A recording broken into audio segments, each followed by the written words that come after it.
జరుగుతుందో అవి అవసరమైతే బయటికి రిలీజ్ చేయాలి. మొన్న జగన్మోహన్ రెడ్డి గారు మాట్లాడింది మొత్తం చేయమని బిట్ బిట్ల కింద రిలీజ్ చేసేవారు కదా సార్ వీళ్ళ ఎన్నికలకు ముందు. అది సభలో ఆయన మాట్లాడిన అది మీటింగులు వాళ్ళకి సంబంధించిన ఇంటర్నల్ మీటింగ్. పిఎస్సి మీరు ఈవెన్ పాలిట్ బ్యూరోది కూడా రిలీజ్ చేయరు చూడండి. పాలిట్ బ్యూరోది కూడా ప్రెస్ నోట్ రిలీజ్ చేస్తారు అంతే. పిఎస్సిలో కూడా అంతే కదా, అది వాళ్ళకి పాలిట్ బ్యూరో అట్లాగా వాళ్ళకి పిఎస్సి అట్లాగా. అందులో ఈ మాట్లాడింది రిలీజ్ చేయరు. కానీ జగన్ గారి దగ్గర ఇది సాధ్యం అవుద్దా? పార్టీకి సంబంధించి పిఎస్సిఏ కొన్ని నిర్ణయాలు తీసుకొని వాళ్ళే పార్టీకి దశ దిశ నిర్దేశించడం అనేది జగన్ ముందు సాధ్యం అవుతుందా? అంటే ఇప్పుడు ఏమవుతుందంటే ఒక్కొక్కళ్ళు వెళ్ళి జగన్ ఎదురుగుండా ఉన్నప్పుడు చెప్పడానికి భయపడతారు. అవును, ఇదిగో ఇది తప్పండి, ఇది రైట్ అండి అని.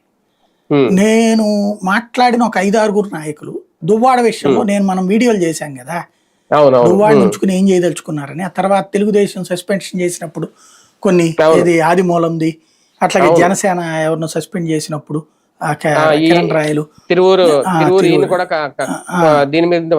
చేసినప్పుడు మనం మెన్షన్ చేశాం, ఇట్లా చూసి నేర్చుకో నువ్వు అని చెప్పేసి.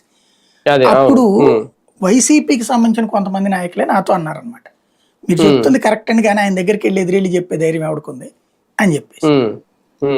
ఎవడికాడు భయమేనండి. సీనియర్లు విజయసాయి రెడ్డి, సజ్జల ఇట్లాంటి వాళ్ళ గురించి కూడా అదే చెప్పేవాడు.